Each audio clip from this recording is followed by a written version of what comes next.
આ ચરણ દોડી દોડીને ઠાકોરજીની ટહેલ કરતા હોય ત્યારે એમ લાગે કે ચરણ મળ્યું એ સાર્થક થયા.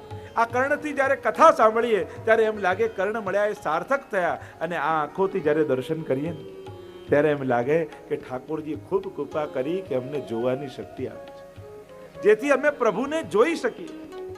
ગોપીઓ ધન્ય બની છે. ઇદમ અક્ષણવતામ ફલ ઇદમ. જો ગોપીઓને પ્રગટ આંખ સામે દેખાય છે એનું પ્રમાણ જ આ ઇદમ શબ્દ વાપર્યો. આ રહ્યું જો ગોપી જો આ સામે દેખાઈ રહ્યા છે. કેવા શ્યામ સુંદર અદ્ભુત શૃંગાર ધારણ કરીને વૃંદાવનમાં રમણ કરી રહ્યા છે. પશુનનું નિવેશયતોર વૈશ્યૈ. સખાઓની સાથે ગોવાળાઓની સાથે પ્રભુ ખેલી રહ્યા છે. વક્ત્રમ એમનું મુખ તો જો. અનુવેણુ જુષ્ટમ યૈરવા નિપિતમ. પ્રભુનું મુખારવિંદ વેણુનાદમાં તત્પર બન્યું છે. અનુરક્ત કટાક્ષ મોક્ષમ. કેવા કટાક્ષ કરી રહ્યા છે. અને જેની ઉપર કટાક્ષ પડે એને તો રસથી ઠાકોરજી ભરી દે છે. આ આંખો મળ્યા એ તો સનાથતા છે. આપણા ભક્તો બી કહે ને, કાનન દૂસરો નામ સુને નહીં, એક હી રંગ રંગ્યો મન ડોરો, બાવરી વે અખિયાં જર જાય, જો સાવરો છાંડ નિહારત ગોરો. ભક્તો તો કહે વે અખિયાં જર જાય, જો સાવરો છાંડ નિહારત ગોરો. આ આંખો તો ઠાકોરજી માટે મળી છે. આ નેત્રો તો પ્રભુમાં. લોચન ભૃંગ પિયે ઘણું તે પ્રગટ મુખમ કરંદ.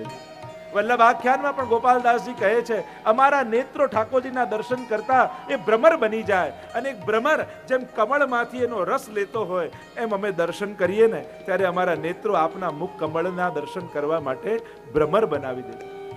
અને એક ત્રુટિર યુગાયતે ત્વામ પશ્યતામ, જે ગોપી ગીતમાં પણ ગોપીઓએ કહ્યું, એક પલક પણ બંધ થાય તો એમ લાગે જાણે કરોડો યુગો વીતી ગયા. એવી તત્પરતા. જો લાલચ બહુ ખરાબ વસ્તુ છે, પણ ભક્તોએ કહ્યું એ લાલચ જો આંખોમાં મૂકી દો ને પ્રભુના દર્શન માટે તો એ જ લાલચ તમારો ઉદ્ધાર કરી દેશે. લોચન લાલચી ભય. આપણે ત્યાં તો કહ્યું કે અમારા લોચન લાલચી થયા છે પ્રભુને જોવા માટે, પ્રભુના દર્શન માટે.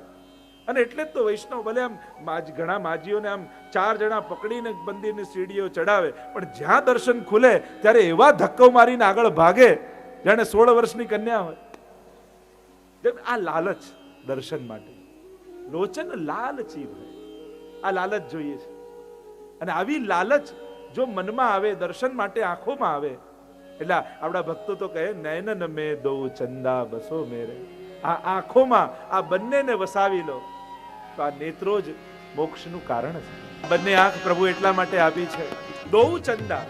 જેમ અમારા નેત્રો ચકોર બની જાય અને ચકોર જેમ ચંદ્રમા માટે લાલાયિત રહે છે, એમ પ્રભુ આપ ચંદ્રમા જેવા છો. આપ અને સ્વામિનીજી બંને ચંદ્રમા જેવા, અને અમારા નેત્રો ચકોર બને. ચકોર પક્ષી માટે એમ કહેવાય કે એ ચકોર પક્ષી છે ને અંગારા ખાય. કોઈએ પૂછ્યું અંગારા કેમ ખાય છે? ચકોરે કહ્યું, અંગારા ખાઉં ને તો હું બળીને ભસ્મ થઈ જાઉં, મારી રાખ બની જાય. તો રાખ બનીને કરીશ શું? કે રાખ તો એ મહાદેવજી પોતાના લલાટ પર લગાડે. અને લલાટ પર લગાડવા શા માટે તારે લાગવું છે? કે એમના મસ્તક ઉપર ચંદ્રમા છે અને લલાટ પર લાગવું તો મારા પ્રિયતમને જઈને મળી લો. અક્ષણવતામ ફલઈદમ ન પરમ વિદામ.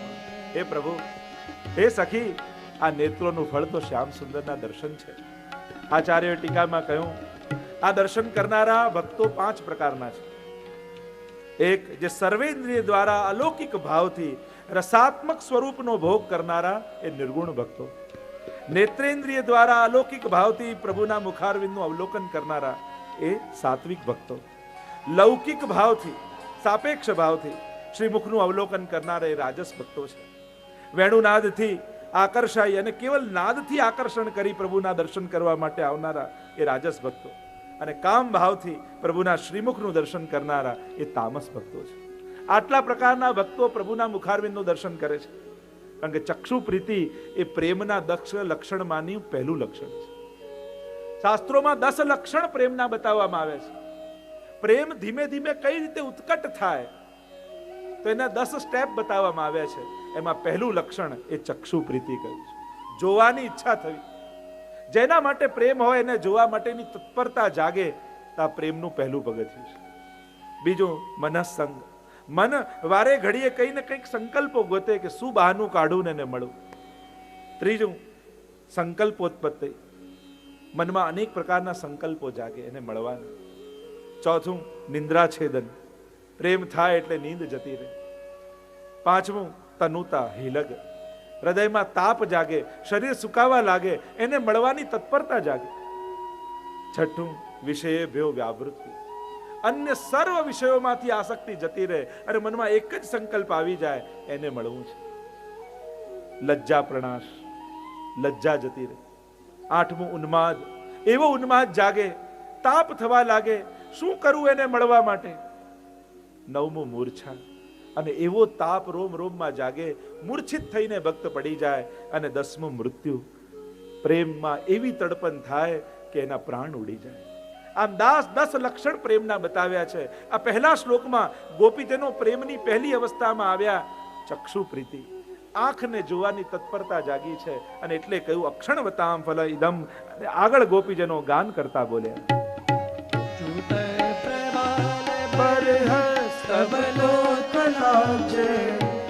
માલાનુકૃપ્ત પરિધાન વિચિત્ર વેશો મધ્યે વિરેજતુરલમ પશુપાલ ગોષ્ઠ્યામ રંગે યથા નટવરમ વચ ગાયમાનો. ગોપીઓ કેવા લાગી હરી સખી જોતો ખરી. પ્રભુ કેવા લાગે છે. ચૂત પ્રવાલ બરહસ્તપોત્પલાબ્જ. જે મોહર હોય ને આંબાની, એ પ્રભુએ તોડી અને મસ્તક પર ખોસી લીધી છે. પ્રવાલ બરહ મોરપીંછના ઝુમખા ને ઝુમખા લઈને મસ્તક પર પાગ પર ખોસી લીધા છે. બરહસ્તપકોત્પલાબ્જ માલાનુપૃક્ત પરિધાન વિચિત્ર વેશો. કમળની માળા પ્રભુએ ધારણ કરી લીધી છે. પ્રભુનું આખું વેશ તો જુઓ. ઉપર ફેટો બાંધ્યો છે, મોહર તોડી તોડીને ખોસી લીધી છે પાગ ઉપર, મોરપીંછ થોડા મળ્યા એ ખોસી લીધા છે, કમળની માળા ધારણ કરી છે. મધ્યે વિરેજતુરલમ પશુપાલ ગોષ્ઠ્યામ. ગાયો અને ગોવાળોની મધ્યમાં ઠાકોરજી પધારી રહ્યા છે. વેણુનાદ કરતા કરતા કેવા લાગે. રંગે યથા નટવરૌ કચોગાયમાનો. જેમ કોઈ નટ કોઈ સુંદર નાટક કરતો હોય, ખેલ કરતો હોય, એવા ખેલ કરતા કરતા પ્રભુ અને ગાન કરતા કરતા પધારી રહ્યા છે. વેણુનાદ કરતા કરતા પધારી રહ્યા. જો આચાર્યોના સુબોધનીજી આનું ઘણા ખૂબ ભાવાત્મક છે, એટલે બધાનો સ્પર્શ નથી કરતો, કારણ કે અધિકારી આગળ ચર્ચા થાય એવી વાતો છે. અને વેણુ ગીત આજે પૂરું પણ કરવાનું છે. અને એટલા માટે રંગી જો 3 વસ્તુ બતાવી. એક મોહર, એ રસ હોય મોહરમાં. મોરપીંછ એમાં રૂપ હોય. અને કમળ એમાં ગંધ હોય. તામસ, રાજસ અને સાત્વિક 3 પ્રકારની અવસ્થા બતાવી. રસ ભાવમાં જોઈએ રસશાસ્ત્ર પ્રમાણે તો કહ્યું જે આમ્ર પલ્લવ છે, નૂતન કૂંપળ છે, એ સ્થાયી ભાવ રૂપ છે. જો 2 ભાવ છે, સ્થાયી ભાવ, સંચારી ભાવ અને વ્યભિચારી ભાવ. દરેકની અંદર એક સ્થાયી ભાવ. જેમ તમે ઠાકોરજીને જુઓ તો તમારી અંદર કયો ભાવ આવે? કોઈને બાલ ભાવ આવે, કોઈને સાખ્ય ભાવ આવે, કોઈને વાત્સલ્ય, કોઈને માધુર્ય ભાવ. આ એક નેચરલ ભાવ છે ને, એને સ્થાયી ભાવ કહેવાય. અને સ્થાયી ભાવ કહેવાય કે મારો બાલ ભાવ છે ઠાકોરજી માટે. આ તમારો નેચરલ ભાવ ઠાકોર, જેને સ્થાયી ભાવ કહેવાય. હવે બાલ ભાવ છે, પણ મહાપ્રભુજીની આજ્ઞા શું છે? સર્વદા સર્વ ભાવેન ભજનીયો વ્રજાદિ. બાલ ભાવ ખરો, પણ આજે હિંડોળાનો મનોરથ કર્યો છે અને હિંડોળાને સુંદર સજાવી છે. કુંજમાં હિંડોળા કર્યા. હવે કુંજમાં હિંડોળા કર્યા અને ત્યારે બાલ ભાવ લઈને જાઓ તો આનંદ ના આવે. એટલે શું કરો? સંચારી ભાવ, યા સંચાર ભાવનું સંચાર એટલે ત્યારે તમે કિશોર ભાવને ધારણ કરીને જાઓ. તમારો છે સ્થાયી ભાવ બાલ ભાવ, પણ હિંડોળાનો મનોરથ કર્યો છે એટલે એમાં કામ લાગશે કિશોર ભાવ, એટલે ભાવ લાવ્યા, સંચાર કર્યો ભાવ. અને ત્રીજો વ્યભિચારી ભાવ, કે એમ બાલ ભાવ જ છે, પણ ક્યાંક દર્શન કરવા ગયા ને ઠાકોરજી મુકટ કાચીનો શૃંગાર કરી અને એવો સુંદર લાગી રહ્યા છે કે જોતાની સાથે જ ગોપીનો ભાવ જાગી ગયો. આ વ્યભિચારી ભાવ. પ્રકારના ભાવની ચર્ચા છે. તો આ જે કૂંપળો છે એ સ્થાયી ભાવનું પ્રતીક છે. જે મોરપીંછ છે કે જેમાં રૂપ છે, કૂંપળમાં રસ છે, મોરપીંછમાં રંગ છે પણ એમાં રસ કે ગંધ નથી હોતો. એ છે વ્યભિચારી ભાવ. કારણ કે મોર જ્યારે રસમત્ત બને ને ત્યારે જ પીછા ફેલાવે, પણ એ કાયમ પીછા ફેલાવીને નથી ભરતો, પાછો સમેટી લે છે. એટલે આ વ્યભિચારી ભાવ, કારણ કે ક્યારેક ભાવ આવે ને પાછો જતો, સ્થાયી નથી આ ભાવ. ત્રીજું, કમળની માળા ધારણ કરી છે, કમળમાં ગંધ છે અને એ છે અનુભાવ. અનુભાવ એટલે આ ભાવને કારણે આ રિએક્શન થયું છે. કમળની સુગંધ જોઈ અને વ્યક્તિ ખેંચાઈને એને તોડવા માટે, એને સ્પર્શવા માટે જાય. તો કમળ અનુભાવનું પ્રતીક છે. આમ વિચિત્ર વેશમ અને આ મધ્ય વિરેજ તુરલમ પશુપાલ ગોષ્ઠ્યામ, અને આમ ગોપ બાળક મંડળી મધ્ય રંગ અનેક ઉપજાવે છે. અને આમ ગોપ બાળકોની મધ્યમાં ઠાકોરજી અનેક કચ્છ ગાય માનવ, અને ઠાકોરજી ક્યાંક ગાઈ રહ્યા છે, ક્યારેક નાચી રહ્યા છે, અને આમ વિવિધ પ્રકારના લીલા કરતા ગોપીજનો દર્શન કરે છે. અને આગળ ગાન કરતા ઠાકોરજીને જ્યારે વેણું હોઠ પર રાખેલી જોઈ, વગાડતા જોયા, અને ગોપીઓને એમ થયું કે અમારી શોકને લઈને ઠાકોરજી ગયા છે, બધાને મૂકે છે, પણ વેણુથી સી ખબર પ્રભુ શું મોહિત થઈ ગયા છે. જાગે ત્યારે વેણું જોઈએ ને છેક પોઢે તો યશોદાજી આગળ જીદ કરે, અરે મૈયા મેરી બંસી કહા હૈ, બોલાવ તોય મેં પોઢુંગો. એટલે સૈયાજીમાં પણ વેણું પધરાવવામાં આવે, પોઢાડીએ ત્યારે પણ. તો થયું અમે શ્રુતિ રૂપા છીએ, અમે પોતે વેદના અર્થરૂપ છીએ, અને વેદ સિવાય બીજો કોઈ ધર્મને જાણે કોણ? ધર્મને કોણ જાણે કે વેદ? તો આ વેણુએ એવો તે કયો ધર્મ કર્યો છે કે અમે વેદ રૂપ હોવા છતાં એ ધર્મને જાણતા નથી? અને એનું વર્ણન કરતા ગોપીઓ ગાન કરતા બોલી, ગોપ્યતિમાચરદયં કુશલં સ્વવેણુ દામોદરાધર સુધામપી ગોપિકાનાં ભુંક્તે સ્વયં યદવશિષ્ટરસંગદીન્યો ऋष्यध्वचोऽश्रुमुमुचुस्तर्वो यथाया. ગોપ્ય, હે ગોપીઓ, કિમાચરદયં કુશલમ સ્વવેણુ દામોદરાધર સુધામપી ગોપિકાનામ ભુંક્તે સ્વયં યદ વશિષ્ઠ રસમ રુદિન્યો. હે ગોપીઓ, એવો કયો ધર્મ છે જેને આપણે નથી જાણતા અને આ વેણુ જાણે છે? આપણે પોતે શ્રુતિ રૂપા છીએ, અને એવો કયો ધર્મ આ વેણુએ કર્યો છે કે ઠાકોરજી સદાય એની સાથે રહે છે, જાણે એનાથી મોહિત થઈ ગયા છે. પોતાના અધરોના કોમળ તકિયામાં એને પધરાવે, એના છિદ્રોને ભરતા હોય ત્યારે એમ લાગે કે જાણે એના ચરણને દબાવી રહ્યા છે. પોતાની પાપણ ઊંચી નીચી કરી જાણે એને પંખો ન કરતા હોય. અમને તો એમ લાગે કે જેણે ઠાકોરજીએ વેણુની ગુલામી લઈ લીધી છે. એવું તે કયું સુકૃત આણે કર્યું છે જે આપણે નથી જાણતા ને આણે કર્યું છે. મહાપ્રભુજી આજ્ઞા કરે વેણુ, કારણ કે ગોપીઓ કહે દામોદરાધર સુધામ અપી ગોપિકાના, અમારા અધિકારની જે સુધા છે ઠાકોરજી આ વેણુમાં પધરાવે છે. આવું તે કયું સુકૃત કર્યું છે કે અમારા અધિકારની આ સુધાનું પાન તો આપણે કરવું જોઈએ, આ વેણુને કેમ પીવડાવે છે? મહાપ્રભુજી આજ્ઞા કરે છે કે વેણુ સુધાનું પાન કરતો નથી. પુલ્લિંગ શબ્દ વાપર્યો છે વેણુ. 3 કારણ બતાવ્યા. એક કારણ એ બતાવ્યું કે વેણુ પુરુષ છે અને એટલા માટે એનો અધિકાર નથી. બીજું કારણ એ બતાવ્યું એ જડ છે અને જડ રસનો અનુભવ ન કરી શકે, એટલા માટે એ રસપાન નથી કરતો. ત્રીજું, વેણુને જીવવા નથી અને જીવવા વગર રસપાન ન થઈ શકે. આ 3 કારણ મહાપ્રભુજી આપે. વેણુ તો માધ્યમ બને છે, મહાપ્રભુજી કહે છે, અને માધ્યમ બની જે સુધા પ્રભુ પધરાવે છે ને એ લતા પતા વૃક્ષો અને નદીઓને આપે છે. કારણ કે આ નદી અને વૃક્ષ એ જ તો એના માતા પિતા છે. જલ ન ડુબાવે કાષ્ટ કો યહ કોન પ્રેમ કી રીત. કોઈએ પૂછ્યું ને લાકડાને, કહ્યું કે જલને પૂછ્યું કે તું બધાને ડુબાડે છે, પણ આ લાકડા જોડે તારી એવી કયો પ્રેમ છે કે બધાને ડુબાડે ને આને તરાવે છે? કારણ કે લાકડું પાણીમાં નાખીએ તો તરે. જલ ન ડુબાવે કાષ્ટ કો યહ કોન પ્રેમ કી રીત. અને ત્યારે જલે કહ્યું કે અપનો સિંચ્યો જાન કે યહ બડેન કી રીત. આને તો મેં જ સિંચવીને મોટું કર્યું છે, પછી હું આને કેમ ડુબાડી દઉં? આને બીજ રૂપે વાવવામાં આવ્યું ત્યારે મેં જ જલનું સિંચન કરી આને મોટું કર્યું. તો આ વેણુ યાદ રાખે કે આ જ નદી મારી માં છે, આ જ વાંસના વૃક્ષો મારા પિતા છે, અને પોતે નિમિત્ત બની અને સુધાનું પાન વેણું નિમિત્ત બની અને નદી અને વૃક્ષો સુધી પહોંચાડે છે. ઠાકોરજીને પૂછવા લાગી આ ગોપીઓ કે આ કયું સુકૃત આ જાણે છે જે અમે નથી જાણતા, અમારા ભાગની આ સુધા લઈ જાય છે.